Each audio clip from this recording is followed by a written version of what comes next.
The Yale School of Drama has earned a reputation for being perhaps the preeminent training ground for aspiring actors and writers and directors. Its graduates include everyone from Thornton Wilder and Cole Porter to Jodie Foster and Edward Norton.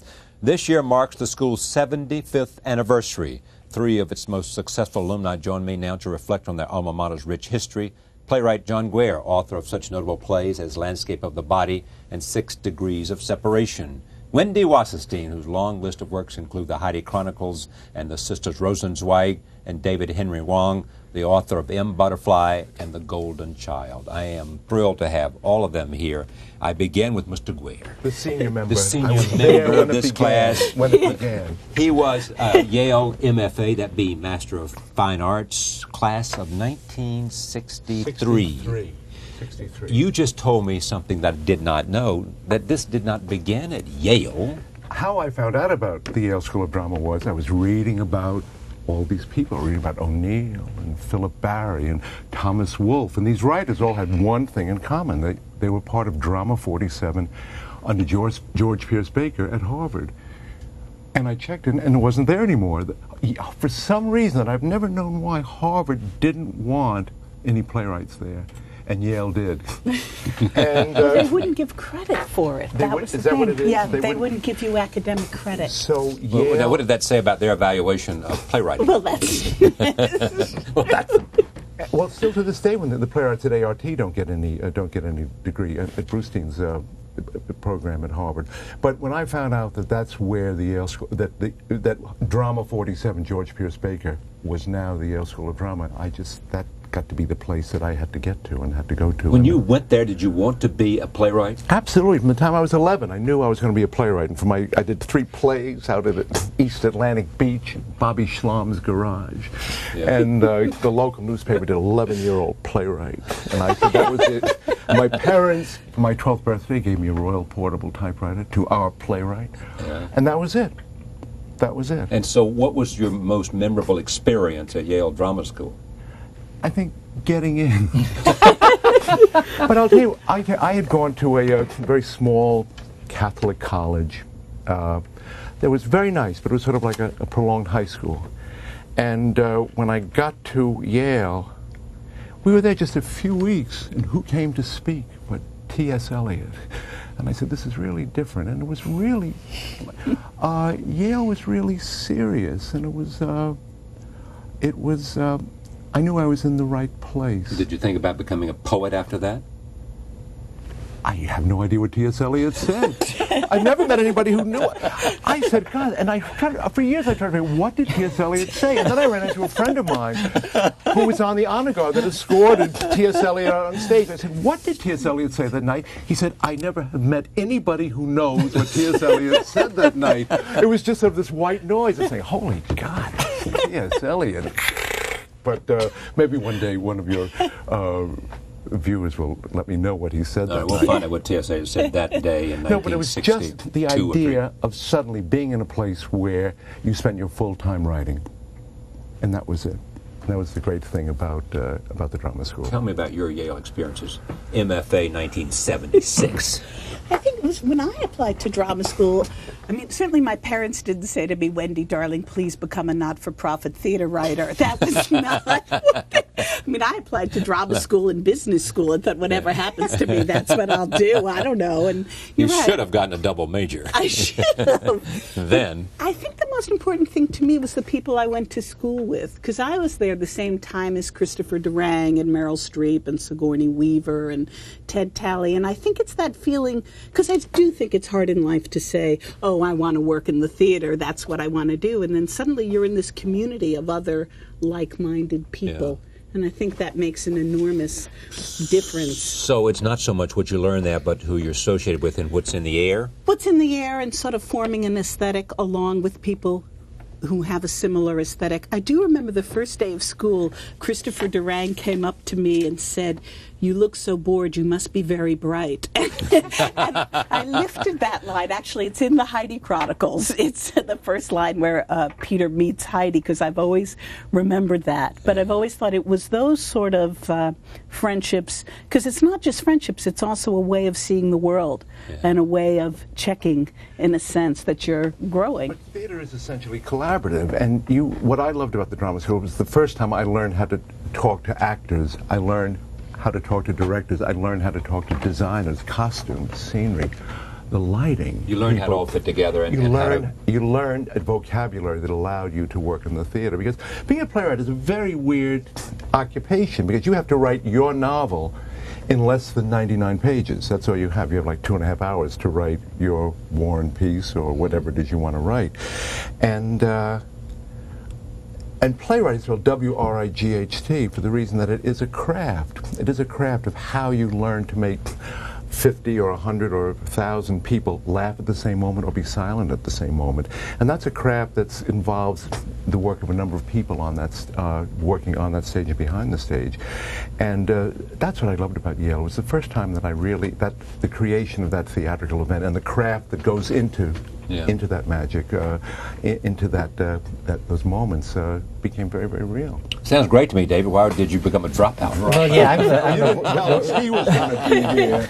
I mean, how come you got included in this group? I have you no didn't idea. even I don't think people knew when they asked me to come on this program. That's right. Well, I went to Yale. I mean, I've obviously a weird story, which is that I had actually had my first play produced off-Broadway. It was called FOB at the Public Theater before I went to Yale. And I felt, sort of like an idiot savant. I mean, I felt like I had, created this play that managed to get produced, but I didn't actually know enough about the theater, and particularly when it came to theater history, I felt that, I wanted to become more familiar with my antecedents, what people had done before me, and so I went to Yale largely for kind of the theater academic side of it, and then I knew that there were going to be playwrights. They were like John, but John didn't have to be there the year that I was there, but just to be part of that community. And so I went for a year, and at Yale, it's a 3-year program, and at least when I was there, you got all of your academics out of the way in the first year. So I took Jonathan Mark's theater history class, and I learned all that stuff, and then I felt, I was doing workshops in the world anyway, so I left. But again, it's like an amazing group of people that you get to work with. I mean, when I was there, the actors were, John Turturro, Angela Bassett, Rock Dutton, Fran McDormand, Kate Burton, Jane Kaczmarek. I mean, you don't get a cast like that in the real world. So I mean, it's just, take this. This is some of the figures associated with Yale University Drama School. Chris Durang, Frank Gilroy, John Guare, A.R. Gurney, you, David Ives, Larry Kramer, Archibald MacLeish, David Margulies, I mean, just Peter Stone, Ted Talley, Robert Penn Warren, you, Thornton Wilder. I mean, all these names didn't necessarily graduate, but associated. We were all there at the same time. Yes. We hang around. Yes, we all lived in the same. We lived in the same dorm. You were there when our town came around. He had it even then. He had the dream of our town. He did. You gave me ideas. Yes. Do most of the people who classmates there, are they still in the theater? Are they still in the profession that they train for? Or half of them now creating .coms or something? I think a lot of them are. And you tend to in life. I'm working on a play right now, and it's being designed by Tom Lynch, who was at Yale maybe 2 years after me, who designed Contact, and then the lighting designer is somebody who graduated Yale like 4 years ago. And so there's a constant, it seems to be there are generations of people. I think an extraordinary number of the actors that I went to school with are still actors, and many of them, as I named, are like star actors. Yeah. And when you think about the employment rate for actors, it's sort of an amazing sort of percentage that have continued to go on and survive in their field and do better than that. But take one example. I think Meryl left Yale already a star. I mean, didn't she find work immediately? Yeah, I mean, she did. She did, and she was. But I think even a drama school's a hard thing to do for 3 years in the middle of your 20s for anybody. For Meryl, for Why? Because I think you're suddenly, here you are in this place, taken away to do plays, and you kind of think, oh, sort of like David, dropping out and thinking, well, why aren't I in the real world sort of doing plays? What am I doing? Working with real people rather than fellow students. Yeah, I mean, I think it's... one of the reasons I stayed at Yale for 3 years, Wendy has got a very good point, is, just saying, God, I haven't been anywhere, I haven't done anything, and I'm just still in school. This is my 19th year in school. And luckily, I stayed in school to avoid the draft. And when I graduated, when I got my MFA from Yale, I got drafted. And a few days before I was going to go, I got into the reserves, the Air Force Reserves for, this was in '63. And I went to Texas. And out of 50 men, I was the only one who had a high school diploma, much less a degree from Yale. And what was fantastic about it was that everything that I valued and was very smug and treasured in myself had no value. And so it was great to be at Yale and then to have it all devalued and find my way in the real world. It was that was the greatest cap to I do think Yale. that one thing that's really useful about a writer in particular going to drama school, and it's possibly a reason why it would have been good for me to stay a little longer, you get an amazing amount of work done. At least for me, being in that environment with other people who were writing, it just sort of, everybody, your classmates are writing, you work and produce plays at a better rate than I did when I got out into the world. Because there are more distractions once I got out. Many people write that the era of Robert Brustein was the golden era of Yale Drama School. It certainly was an interesting time. I think was that because? Well, because how was it different? What was the impact of? What was the buzz? I'll tell you, I was there the first year of Brustein's. I had graduated in '63, but in 1966 they had a program where a couple of playwrights were given some money and a camera to learn how to make movies, and that was part of Brustein's plan. And it was Sam Shepard and me and Charlie DeZenzo and Kenneth Brown and Ed Pomerantz and Barbara Garson, who had written a play called McBird. And that first year was extraordinary because the people who were there, what Brustein brought to it was reality. It was no longer academic theater. The people who were there that year of '66, '67 were Robert Lowell, Jonathan Miller, Irene Worth. Wow. Who were all working there and working with the students. And Linda Lavin, Ron Lehman, they both... I met them both and wrote a play for them, at which they got married. And it was extraordinary, the amount of energy and activity. That first year of '66, '67 is one of the most remarkable years of my life. There was a feeling of the most important thing you could do was put on a play, that it was vital to this society to put on a play. And that's an amazing thing, because when you leave a drama school, not everyone on the train says the most important thing is put on a play. But I think that Shame on those people. I think it's true, but that was a lot of the crux of the Brustein years, I think, and also it reflects on the other faculty too, and whoever was selecting the people who was going to be in the school at that time. Let's just play with that idea. Has the idea of the most important thing you can do is put on a play, does it still have a magical ring to it? Or does it still have a strong adherence? I think it still does. At Yale, I was there after Brustein. I was there in '80-81, which was the second year of Lloyd Richards' tenure as dean. And, again, an extraordinary group of people and that same amount of intensity. Now, you can argue that maybe during the '70s, because of the political nature of the times and the theater's connection to that was part of the whole equation too. That people were changing the world through theater, which by the time you get to the '80s, you felt a little less that way. But certainly at the drama school when I was there, yes, the most important thing in the world was putting on a play. In the world of what might have been, could Yale Drama School have become some kind of fabulous repertory theater place? Is that not something appropriate for an academic environment? Well, that's what Brustein started, the Yale Rep, which is still a very profoundly important theater in the life of American regional theater. But one among many regional theaters, rather than some national repertory theater. Absolutely, yes. That's all it should. It knows, and it would have burst the bounds of the intention of the place to become the #1 repertory theater in the country. I don't think that's not in its scheme. Its scheme is to develop, to create new generations. Yeah, I don't have. I've ever since I've been doing this show for 9 years, I've always wanted to have, and I always try to promote this idea. You've been on these shows, in which what's the status of playwriting today? What's the status of the American theater today? Is it going up? Is it going down? Is it healthy? Well, right now there are 2 American plays on Broadway, a play by David Auburn, Right. Proof, and Tale of the Allergist's Wife by Charles Bush. Neil Simon's play too, actually. And Neil Simon's play. But I mean, 2 plays that have come from, from not-for-profit theater. And I mean, there are plays by 3 American playwrights on Broadway right now, and 2 of them first-time playwrights on Broadway. That to me is fantastic. It seems to be that that producers are beginning to stop looking overseas and to look to see what's in their what's right here. And the program, the bill at Lincoln Center this year is Wendy's play, and John Robin Bates's play is the second play in this season, and I'm the 3rd slot, and that's fantastic. Pretty good, I'd say. It's pretty good. I mean, and so I would say that, if you're working... Let's hear it for Andre. Well, it's true.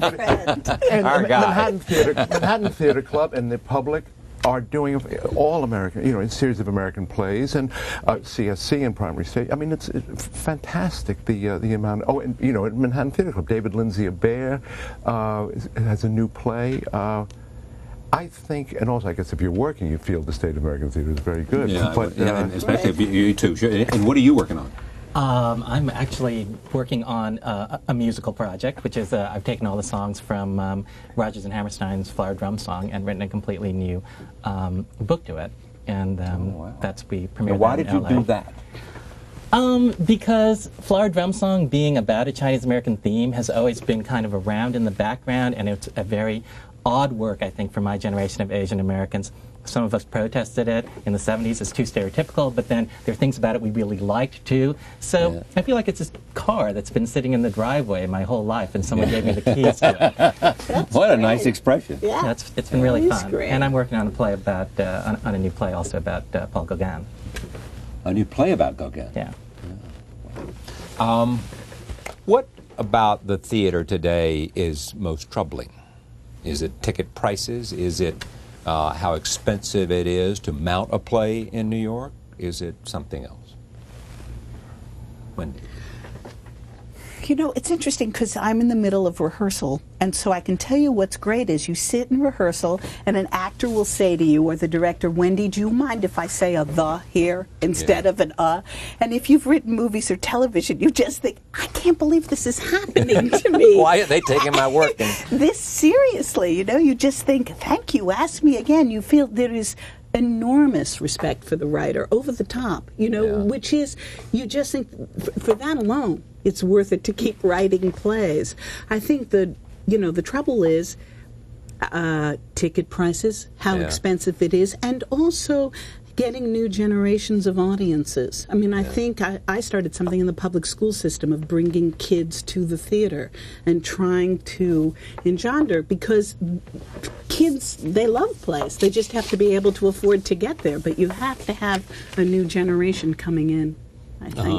I think what's also troubling is that, as Wendy says, the experience of writing a play and having your voice be the primary artistic motor is a wonderful thing. But I don't think any of us really make a living writing plays. We all make a living writing movies or something else. The famous line. You don't make a living writing plays? You don't? No. No. You don't, John, make a living writing plays? They say, it's Ring Lardner's famous line, the theater is a place where you make a killing, but not a living.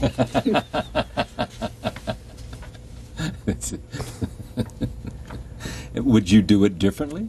I mean, you could. No, those are the rules of the game.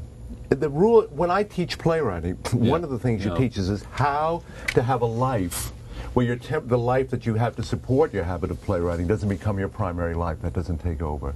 How that's one of the main things you have to, how do you teach playwriting? Well, one of the things you have to teach is to say, this is how are you going to plan your life so that you can. These are the rules of the game, and it's always been that. Yes, take playwriting for a second. Is it,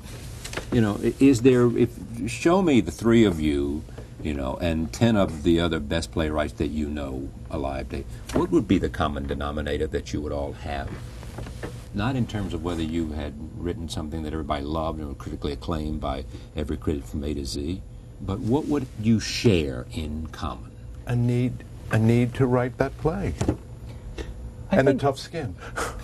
I think also the notion that nobody really knows what's commercial, and so we're sort of forced to, or in some cases forced to fall back on writing what we really love, just putting it out there, and that the writing itself is the great gift, and everything else is icing. And I think the need for a live performance. If you're writing comedy, there's nothing like a wave of laughter and fixing a play with a live audience. It's a completely different experience. Writing is my job in the theater. If I couldn't write, I would work in some other job in the theater. I mean, I've sold orange juice. I've checked. But that's writing. You could be an actor.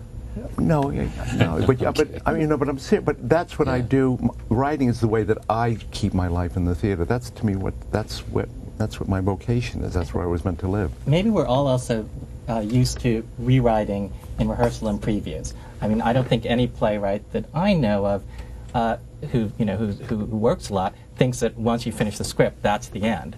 That you go into rehearsal and you rewrite. Yale Drama School celebrating its 75th anniversary. Two of its proud graduates. One dropout. One dropout. God.